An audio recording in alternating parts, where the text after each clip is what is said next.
살아가면서 갈망하는 것들 중에 하나는 아마 단연 안정감일 것이라고 생각이 듭니다. 우리 모두는 사실 그 안정감을 굉장히 원하고 그것을 내가 알고 있던 알아채지 못하고 있던지 우리는 마음속으로 그것을 굉장히 갈망합니다. 작게는 누군가는 안정을 잠이나 이런 먹는 것으로 채우는 사람들이 있을 것이고요. 또 요즘은 그런 것도 있더라고요. 집에 명품백을 하나씩 전시를 해놓는 겁니다. 마음이 힘들어질 때마다 내 드레스룸을 열어봅니다. 명품백이 있습니다. 마음이 안정이 됩니다. 이렇게 눈에 보이는 내가 그동안 뭔가 명품백 그 자체라기보다는 그 자체일 수도 있겠지만 내가 이만큼 열심히 달려왔구나를 뭔가 보여주는 듯한 그런 명품백들로 안정감을 느끼기도 할 것이고, 누군가는 또 조금 더 크게 본다면 관계들,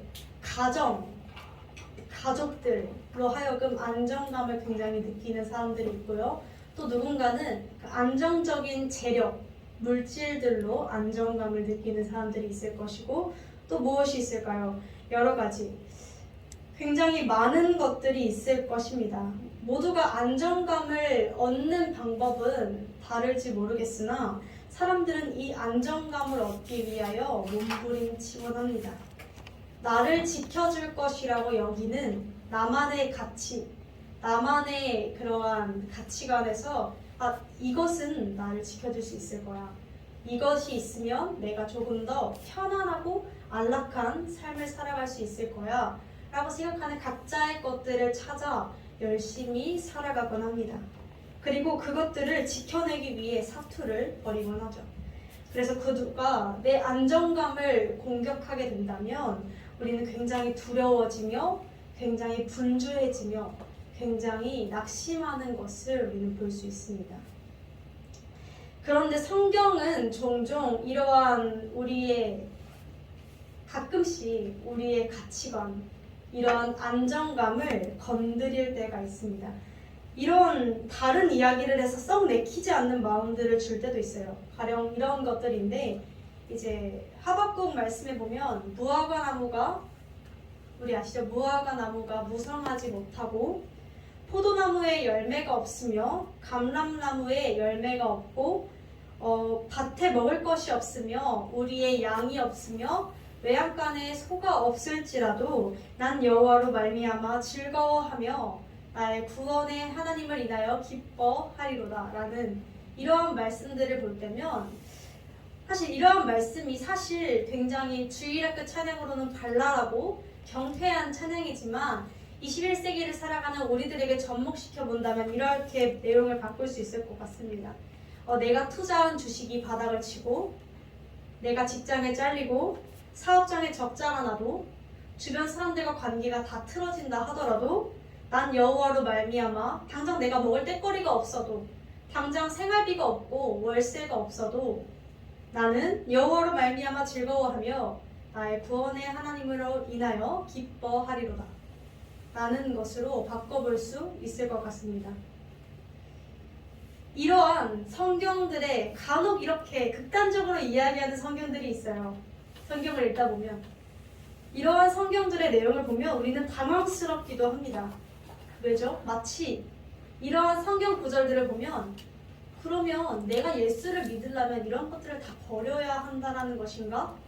나는 뭔가 그 모든 것들을 부정해야만 할 것 같아서 물질과 그 모든 세상의 것들을 다 뭔가 없고 이렇게 수련하는 사람처럼 거룩하게 세상의 것들을 배척하고 이렇게 살아야 하는 것인가? 라는 마음들이 들어서 굉장히 내키지 않기도 하고 당황스럽기도 하고 그렇게까지 하는 건 좀 아닌 것 같다 라는 마음이 들 수도 있을 거라 생각이 듭니다. 그런데 사실 이렇게 이야기하는 성경의 목적은 물론 이 하박국의 고백은 진짜 그 사람이 느끼는 감정 그대로였을 거예요. 진짜 난 그래도 기쁠 것이다 라고 이야기하는 것이었겠으나 정말 성경이 이렇게 계속적으로 뭔가 극단적으로 말하는 그 목적은 무엇이냐면요, 예수님을 믿으면 당신이 하고 있는 직장이나 일이나 주식이나 집이나 이런 것, 가족이나 관계들이 필요 없습니다 라고 부정하려는 것은 아닙니다. 왜냐하면 사실 하나님께서 태초에 이 세상을 지으셨을 때 우리에게 허락해 주신 것들이에요. 누리고 다스리라 라고 허락해 주신 것이기 때문에 우리가 산골짜기에 나는 자연인이다처럼 무조건 다 틀어박혀서 세상의 것들을 다 배척하고 모든 문화들을 배척해야 한다라는 것은 아니라는 것입니다. 그러나 성경이 무엇을 이야기해 주려 하는 것이냐면 그만큼 하나님의 세계관은 조금 달라. 하나님 나라 법은 조금 달라. 하나님의 계산법은 조금 달라. 라는 것을 그러니까 너희는 조금 생각을 다르게 전환할 필요가 있어. 너희가 목매는 것들이 전부가 아니야. 라고 이야기해 주려는 목적인 것이죠. 그것들을 부정할 필요는 없지만 그것들만이 전부는 아니라는 사실입니다. 우리는 그것을 기억해야 할 줄로 믿습니다. 우리가 오늘 이 시간에는 그러한 역설적인 하나님 세계관, 뭔가 말이 안 맞는, 뭔가 굉장히 모순된 하나님의 세계관에 대해서 함께 알아가 보고자 합니다. 오늘 본문 말씀은 굉장히 짧습니다. 짧고 그 내용을 보면 권면하는 말씀인 것 같아 보여요. 다시 한번 말씀을 좀 훑어보게 되면 내용은 이렇습니다. 먼저 이렇게 부릅니다. 수치를 모르는 백성아 라고 부르면서 명령이 시행되어 날이 겨같이 지나가기 전에 여호와의 진노가 임하기 전에 여호와의 심판이 임하기 전에 시기를 일러주고 있죠. 이러한 일들 너에게 심판이 닥쳐오기 전에 너에게 진노가 임하기 전에 너에게 분노가 임하기 전에 그러할지어다. 어떻게 하라고 합니까? 세 가지로 이야기합니다. 첫 번째는 모이라. 두 번째는 여호와를 찾으라. 세 번째는 공의와 겸손을 구하라 라고 합니다. 사실 모이라라고 하는 것은 다른 말로 하면 회개하라라고 할 수 있습니다. 왜냐하면 이 당시에 모이라라는 뜻은 백성들이 절기 때마다 모여서 하나님 앞에 자복하고 회개하다는 것을 가르쳤기 때문이죠. 그런데 이제 하나님께서 왜 이렇게 굉장히 단호하게 너희가 심판을 받기 전에 돌이켜라 라고 굉장히 몇 번이나 강조하시면서 말씀하시냐면 이 당시 이스라엘 백성들의 모습을 좀 보게 되면 하나님 마음이 좀 이해가 될지도 모르겠습니다. 제가 일부러 지휘자님께 말씀 구절을 안 보내드렸어요. 같이 찾으면서 읽으려고. 스바냐서 혹시 스바냐서 그냥 자체를 펴주시겠어요? 1장 처음 부분? 스바냐서 1장 부분을.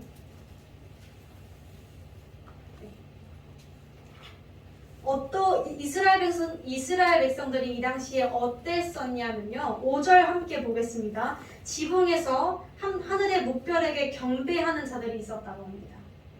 자, 그리고 여호와께 맹세하면서 동시에 말감이라 하는 그 이방신이 있어요. 그 이방신을 숭배했다고 합니다. 6절 보겠습니다. 여호와를 배반하고 쫓지 아니했다. 여호와를 찾지도 않았고 구하지도 않았다 라고 합니다. 8절 함께 읽겠습니다. 시작. 여호와의 희생의 날에 내가 방백들과 왕자들과 이방의 의복을 입은 자들을 벌하라. 이방의 의복을 입었다라는 것은 예수님을 모르는 사람의 문화를 흡수해서 마치 내 모습인 것처럼 내가 예수를 모르는 사람인 것처럼 그렇게 의복은 겉으로 보여지는 것이기 때문에 예수를 모르는 사람과 다를 바 없이 그 문화에 흠뻑 젖어서 그 문화에 지배당하며 살았다라는 것입니다. 그리고 9절을 보면 강포와 괴휼, 강포와 괴휼은 거짓과 포악이에요. 악과 거짓, 이기심, 죄악들을 어디에? 주인의 집에, 내 집에 가득 채워 넣었다. 자들. 그리고 3장엔 또 이렇게 말씀하십니다. 여호와의 명령을 듣지 않았고 교훈을 받지 않고 여호와께 의뢰하지 않고 자기 하나님께 가까이 가지 않았다. 그의 선지자들은 경솔했고 간사한 사람들이었으며 제사장들은 성소를 더럽히고 율법을 범했다라고 합니다. 한마디로 그들은 하나님을 예배하는 것이 아니라 하나님을 섬기는 것이 아니라 다른 우상들을 섬겼고 하나님을 모르는 사람들과 똑같은 문화에 세상에 지배되어서 살았고 하나님께서는 분명히 태초에 우리에게 세상을 허락하실 때 너희가 세상을 다스리고 주관해라라고 말씀하셨는데 오히려 세상에 지배되어서 사는 그러한 삶을 살았고 그들의 가치관을 따라갔고 하나님에게 자신의 모든 일들을 맡기지 않고 대신 다른 것들을 의지했다라는 것입니다. 실제로 이 당시 이 스바냐 선지자 때 왕이 누구였냐면 요시야 왕이었어요. 근데 우리가 요시야 왕 한 번은 들어보셨을 거예요. 좋은 왕이죠. 그쵸? 아시죠? 좋은 왕이에요. 왜냐면 개혁을 시도하려고 했었어요. 그 성전에 우상들을 다 불태우고 없애려고 시도를 했었던 왕이었는데 잘 됐으면 좋았을 텐데 이 당시 이스라엘 남유다에 우상이 너무 깊숙이 들어가 있었어요. 제거를 해도 제거가 되지가 않는 더 이상 되돌릴 수가 없는 최악의 상태였어요. 어떤 상태였냐면 심지어는 내가 지금 하나님을 믿는 건지 우상을 섬기는 건지 분간도 못해요. 그 정도 그러니까 말감신 죄송해요. 어려워요 이 말이.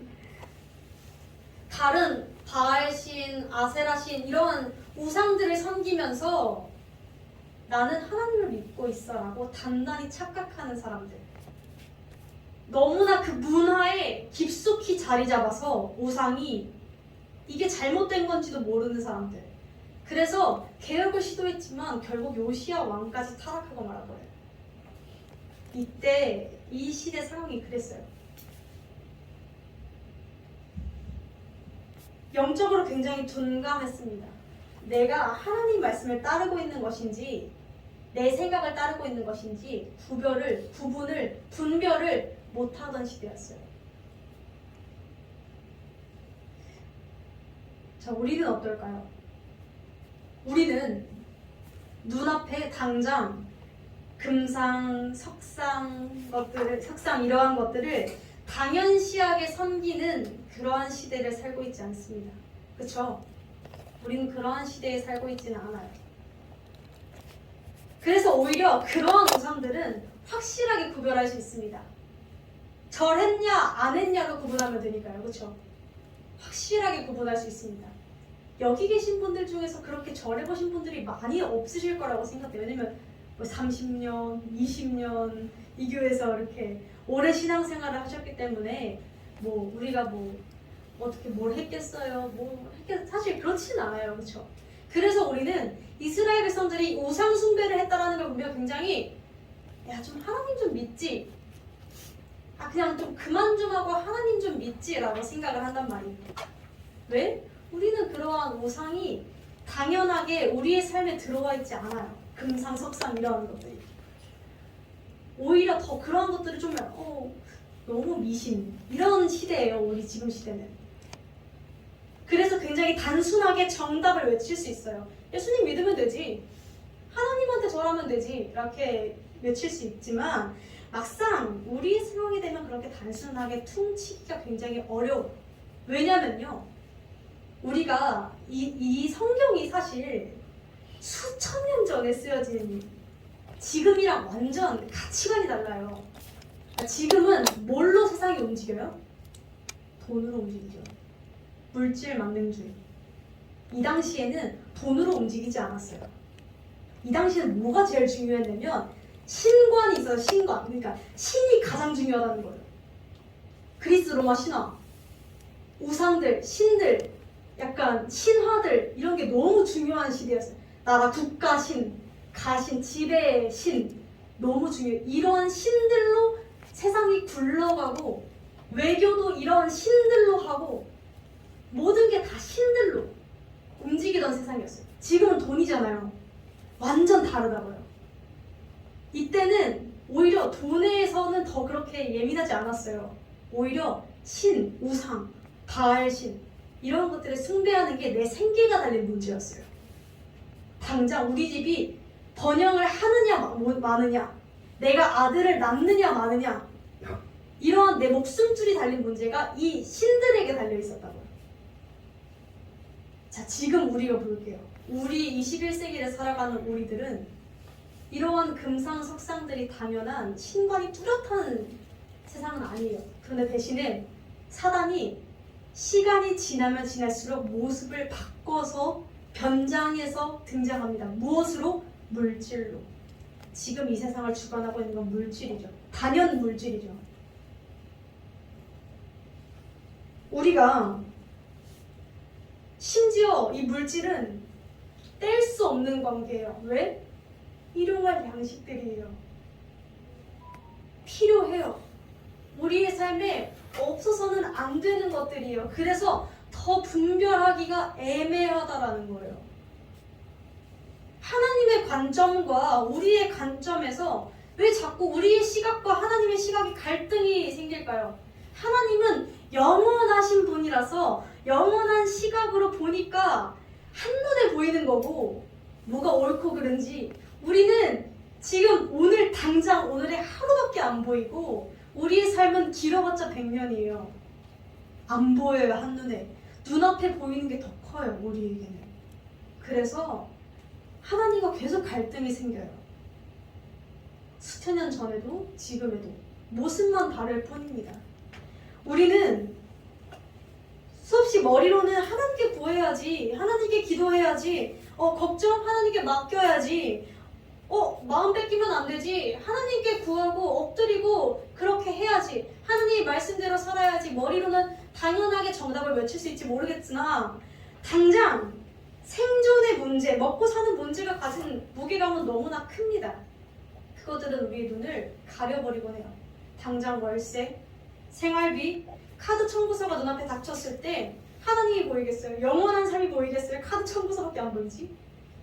그런 것들이 내 눈을 사로잡기 때문에, 그리고 심지어 내 생명, 생계가 달려있는 문제이기 때문에 우리는 더욱더 이러한 하나님과 세상의 것들을 분별하며 살아가기가 너무나 어렵다라는 것이죠. 이것은 딱 정답, 단순하게 외칠 수 있는 사람은 그렇게 많지 않습니다.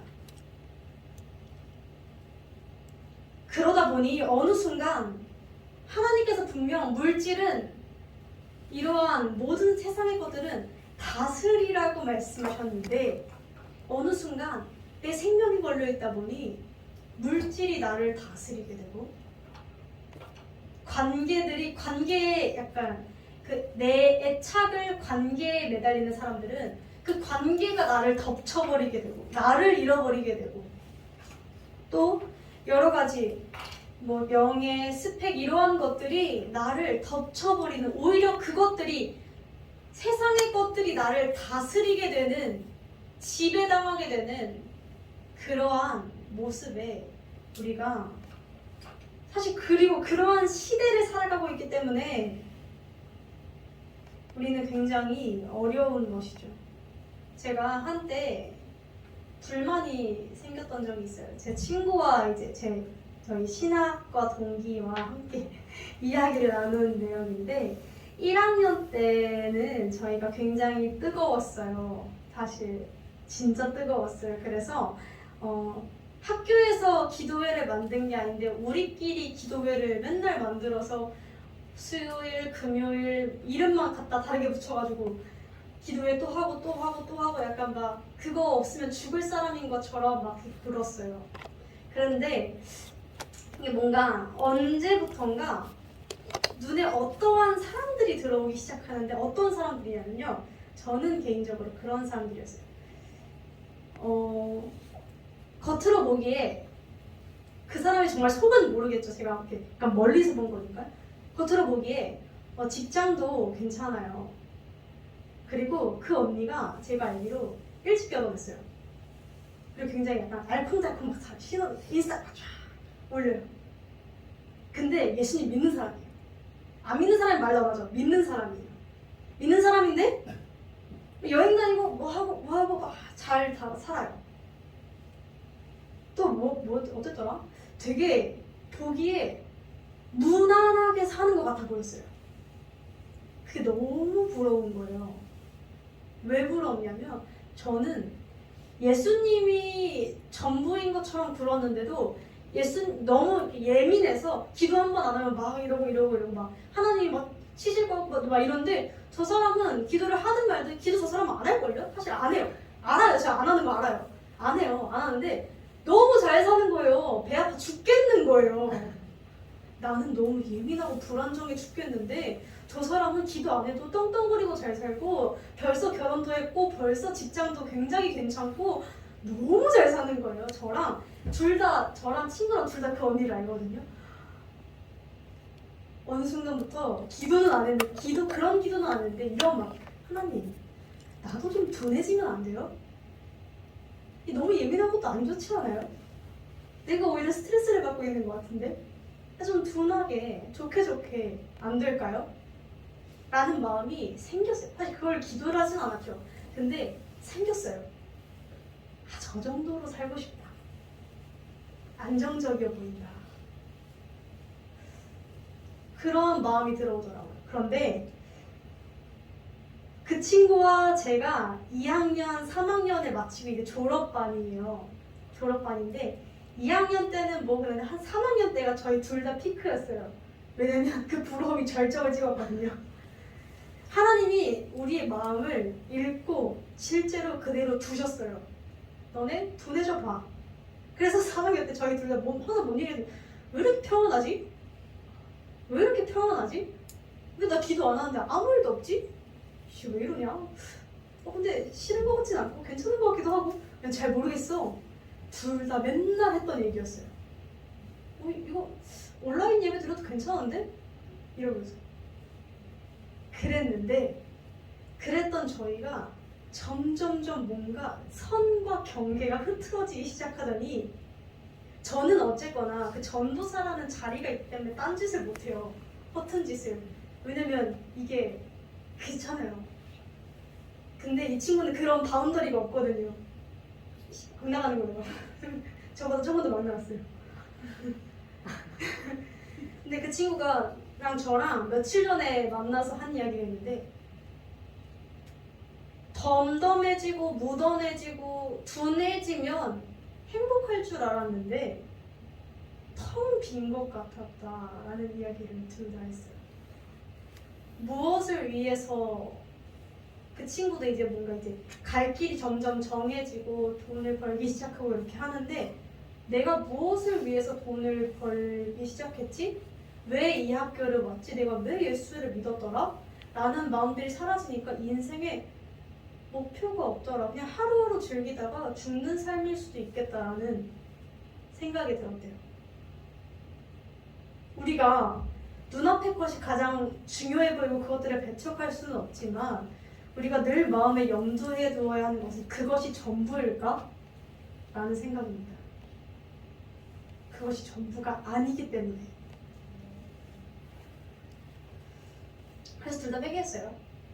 심지어 둘 다 그런 설교를 들었어요. 세월을 아끼라 이런 설교를 들어가지고 회개해야겠다 이러고 회개를 했는데 사랑하는 성도 여러분, 주님은 우리의 시선이 물론 우리의 마음을 아시겠죠. 심지어 그래서 저를 냅두시기도 했어요. 어느 일정 기간 동안.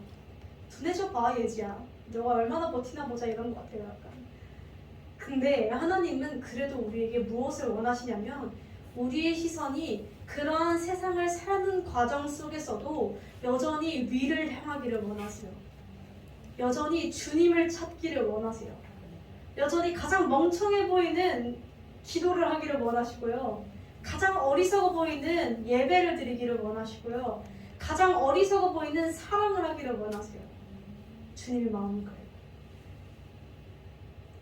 그런데 이러한 예수님의 바람에는 이렇게 했으면 좋겠어가 아니라 이렇게 하면 확실하게 주시는 약속이라는 거예요. 우리가 그 약속들을 지금 볼 텐데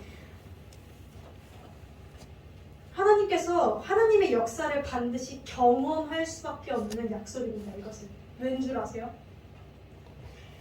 모든 것이 하나님 손 안에 있기 때문이에요. 우리가 하나님의 손 안에 있는 세상에, 그것도 세상 아주 조그마한 존재라서 하나님의 손대로 굴려가고 있다는 사실을 우리가 까먹어요, 자주.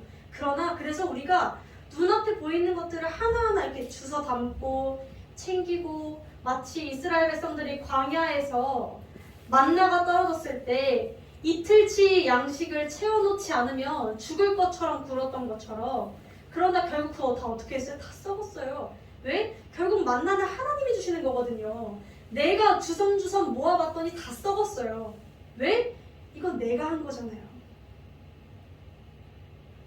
내 목숨줄은, 내 생계는 내가 모으는 것이 아니라 하나님이 쥐고 계세요. 하나님이 쥐고 계신 그 안에서 열심히 해야 하는 것이고, 하나님이 손 안에서 우리가 착실하게 성실하게 살아야 하는 것이지, 하나님 바운더리 바깥에 있는 성실함과 하나님 바깥에 있는 열심은 언젠간 허무함으로 치닫을 수밖에 없다는 것이죠. 우리가 11절과 15절을 보겠습니다. 11절엔 우리 11절 함께, 2장 11절인데 함께 봉독하시겠습니다. 시작.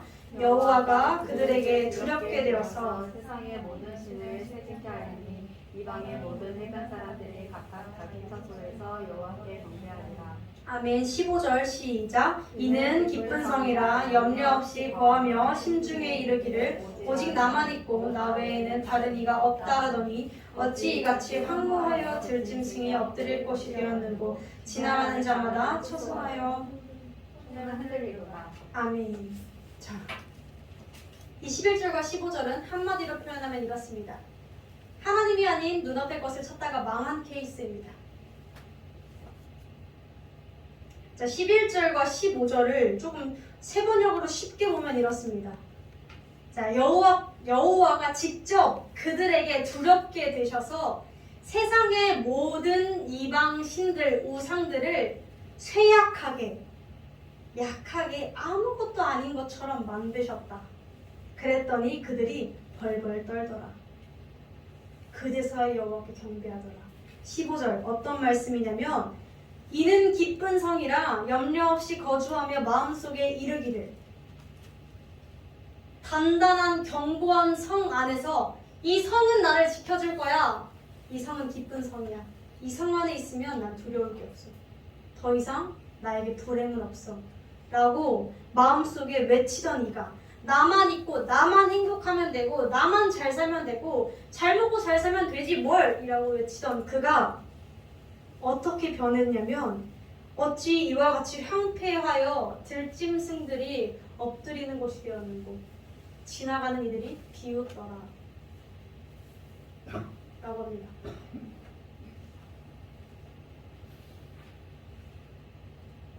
이것은 이들만의 이야기가 아니라 각자의 마지막 날에 하나님이 없는 상태로 살면 모두가 다 동일하게 겪을 일들인 줄로 믿습니다. 이것이 살아있을 때 찾아오면 참으로 감사한 것이고 하나님께 돌아오면 되니까요. 이것이 살아생전 찾아오지 않는다면 굉장히 마음이 아픈 케이스죠. 평생 하나님의 필요성을 모르고 살 테니까요. 사랑하는 성도 여러분, 우리의 눈에는 이러한 수단들, 눈앞에 있는 것들만 채워지면 굉장히 안정을 찾을 수 있을 것이라고 생각이 듭니다. 그러나 하나님의 나라에서, 하나님 세계관에서 하나님 계산법은 굉장히 역설적이에요. 말이 안 돼요. 뭔가 과학적이지, 사실 따지고 보면 과학적이에요. 하나님 그 자체가, 하나님이 일하신 걸 우리가 표현하는 게 과학인데 사실 저는 그게 되게 다른 얘기인데 굉장히 웃겨요. 하나님께서 사실 과학이라 함은 우리가 원리들을 발견해내서 하나의 처음에 가설이었다가 그러한 것들을 모아서 이러한 원리로 움직이는구나를 인정한, 우리가 세워놓은 것들을 과학이라 부르잖아요. 그런데 사실 사람들이 종교와 과학은 달라라고 이야기하는데 하나님의 일하심을 우리가 보고 아 이런 원리 이렇게 됐구나 라고 하는 게 과학인 것인데 하나님 그 자체가 그런 것인데 사실 다르다는 것은 사실 좀 그런 것 같아요. 갑자기 그런 마음이 들었어요. 다른 얘기였고 지금 뭔 얘기를 하다 여기까지 왔죠? 아 하나님께서는 이렇게 말씀하세요. 너희는 그의 나라와 그의 의를 구하라라고 하세요. 그리하면 내가 너희에게 채울게라고 하세요. 굉장히 간단한 하나님의 원리죠. 하나님의 계산법이죠. 너희가 나를 높이고 나를 위해 살고 내가 원하는 대로 내 말씀을 따라서 살면 너희는 내가 책임져 줄게. 주님의 약속입니다. 아무리 단단하고 견고해서 이 가정은 내 행복은 절대 무너지지 않아. 내가 쌓아놓은 영품백들은 나를 배신하지 않아. 내가 꾸려놓은, 내가 쌓아 올린 스펙들은 나를 배신하지 않아. 라고 안심할지 모르겠으나 하나님보다 나를 더 안심하게 해주는 것들 속에 우리가 휩싸여 있을지 모르겠으나 결국 그 모든 것을 주관하시는 분은 하나님이시기 때문에 만물의 주인이 하나님이시기 때문에 하나님이 일하시면 그것들이 무슨 소용이겠어요. 하나님께서 이방 모든 신들을 쇠약하게 만드시면 우리가 아무리 쥐고 있다는 게 그게 무슨 소용이겠어요. 제가 이 마음이 어제 교회 오면서 들었던 마음이에요. 사실 어제 이렇게 교회 저는 항상 버스에서 졸아가지고 건배 사거리에서 내려요. 더 안 간 게 주님의 은혜죠. 근데 항상 거기서 내려서 이렇게 걸어서 오늘도 또 지나쳤구나 이러면서 터벅터벅 이렇게 걸어오고 어제 맞나요? 그저께인가? 건배 사거리 어쨌든 그렇게 오는데 걸어서 오는데 그런 마음이 들더라고요. 아 정말 하나님이 일하시면 내가 발가벗겨질 수가 있겠구나. 이게 제가 지금 말로 표현해서 그런데 지금 제가 그때 당시에 들었던 감정은 굉장히 두려움이었어요. 그 갑자기 하나님이 확 스치게 하시면서 나 진짜 하나님 없으면 내가 지금 붙잡을 게 하나님밖에 없구나 라는 생각과 동시에 원래 하나님밖에 없었지 라는 생각이 들었어요. 무언가 차곡차곡 쌓아놓는 것들이 있다고 생각했는데 뭐 자격증이나 이제 뭐 대학원도 갈 거고 뭔가 이렇게 아니더라고요. 없더라고요. 그냥 없는 거예요. 하나님이 일하시면 그것들이 내가 손에 쥐고 있는 것들을 하나님은 다 흩어 먼지처럼 사라지게 하실 수도 있는 분이더라고요. 그리고 그 손을 가득 채우시게도 하실 수 있는 분이더라고요. 우리가 그 주님을 느끼게 되기를 원합니다. 주님이 계속 스바냐에서 나 여호와의 말이니라 나 여호와의 말이니라 반복하세요. 왜 반복하시는 줄 아세요? 그렇게 하나님의 말씀을 지지리도 안 듣던 하나님의 말씀 배신하고 또 배신하고 하나님 왕으로 세웠다 했는데 다른 왕 달라. 나는 하나님 안 믿는다. 나는 옆쪽 나라에서 절하겠다. 나는 저쪽에서 다른 여자들이랑 살겠다. 왜 나를 구속하냐? 내가 내 맘대로 살겠다라고 하나님 말씀 안 들어라고 외치는 사람들에게 하나님께서는 계속해서 나 여호와의 말입니다. 하나님의 말씀을 주세요. 계속 왜? 그 말씀만이 우리를 살릴 수 있어서 그렇습니다. 그리고 하나님의 간절한 외침이라는 것을 우리가 깨달았으면 좋겠어요.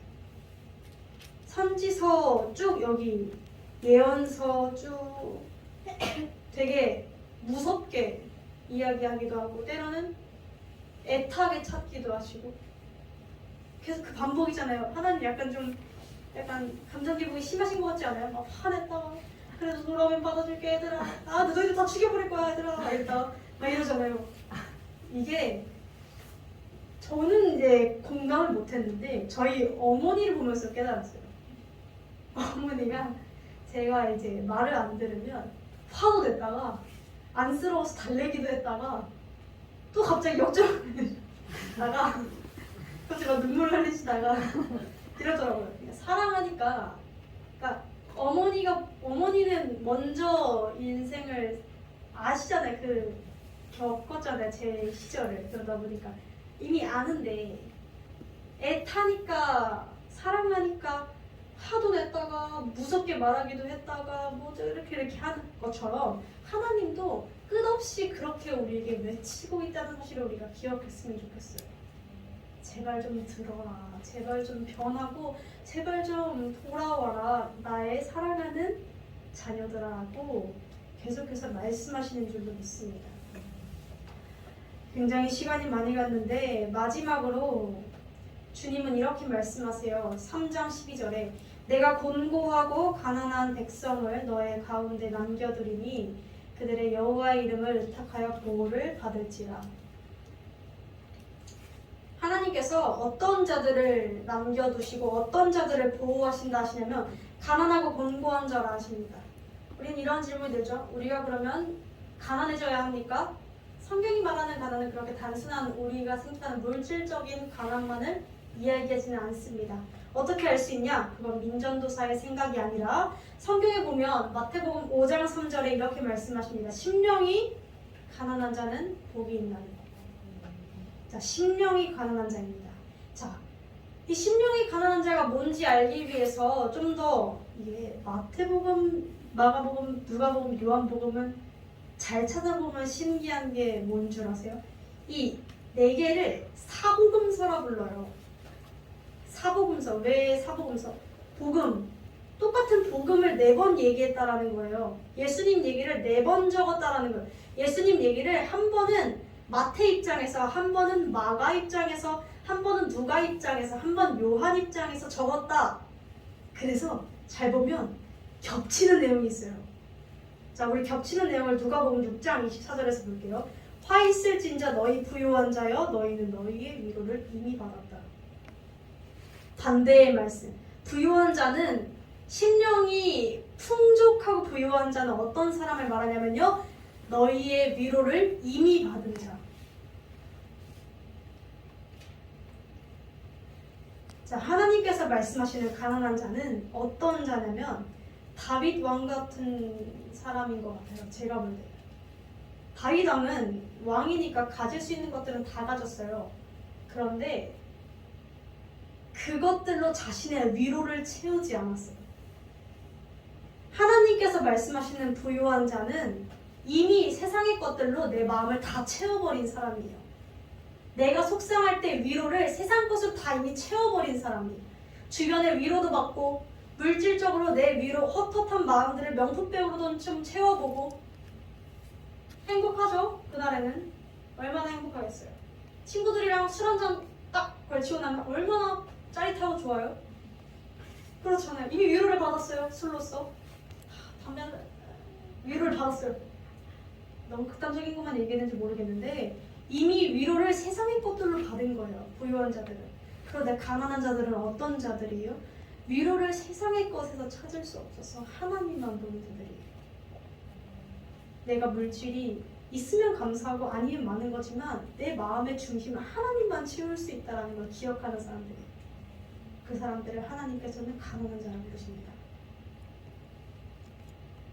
결국 주님께서는 하나님을 나의 위로로 삼고 하나님을 나의 피난처로 삼는 그 소수의 백성들을 찾으시고 기억하시며 보호하신다는 사실입니다.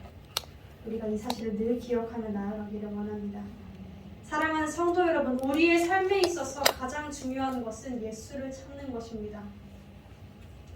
그 예수를 찾을 때 우리의 모든 마음을 먼저 아시고 우리의 상황을 이미 보고 계신 주님께서 우리의 모든 마음들을, 우리의 모든 필요를 채우시고 안아주실 것을 믿습니다.